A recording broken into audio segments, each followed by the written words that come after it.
Hello everyone, ఈ వీడియోలో మనం ప్రాసెస్ క్యూ గురించి తెలుసుకోబోతున్నాం. ప్రాసెస్ క్యూ అంటే ఏంటి? బేసికల్గా మీరు ఇప్పుడు ఒక సముద్రంలోకి వెళ్తున్నారు. ఆపరేటింగ్ సిస్టమ్స్ అనే సముద్రంలోకి వెళ్తున్నారు. దాంట్లో మీరు ముందెంత వాటర్ ఉన్నాయి, పక్కన ఎంత ఉన్నాయి, ఇటుపక్క ఎంత ఉన్నాయి, అలాగే వెనకాల ఎంత ఉన్నాయి అని ఆలోచించొద్దు. ఎక్కువ టెన్షన్ తీసుకోవద్దు. Just go through the process, అంటే గో త్రూ ద ప్లేలిస్ట్. నేను ఏదైతే చెప్తున్నాను ఏంటంటే గో త్రూ ద ప్లేలిస్ట్. మీకు చిన్నగా అర్థమవుతుంది. టెన్షన్ పడకుండా కంప్లీట్ ప్లేలిస్ట్ని ఒకసారి చూడండి. Just take your time and watch the playlist, అంతే.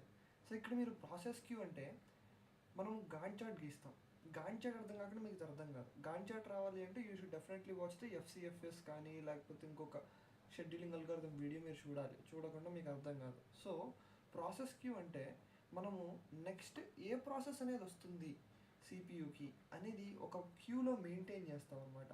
దాన్ని ప్రాసెస్ క్యూ అంటాం. ఈ ప్రాసెస్ క్యూ చాలా ఇంపార్టెంట్. ఒకవేళ దీంట్లో ఒక చిన్న తప్పు జరిగినా కూడా మీకు ఫైనల్ రిజల్ట్ ఏదైతే ఉందో అది కంప్లీట్లీ రాంగ్ వస్తుంది. సో ప్రాసెస్ క్యూ అనేది మెయింటైన్ చేయటం అనేది వెరీ గుడ్, ఏమంటారు, వెరీ గుడ్ ప్రాక్టీస్ అనమాట. సో దానికి మనం సపరేట్గా ఇంకొక క్యూ మెయింటైన్ చేస్తాము, గాంట్ చార్ట్ కాకుండా.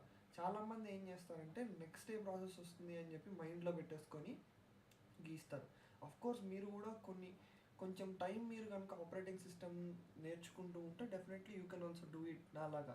కాకపోతే ఒకవేళ చిన్న తప్పు జరిగింది అంటే definitely your complete question solving time ఏదైతే ఉందో అది వేస్ట్ అయిపోతుంది. అలాగే మీకు ఫైనల్లీ కూడా అవుట్పుట్ అనేది కరెక్ట్గా రాదు.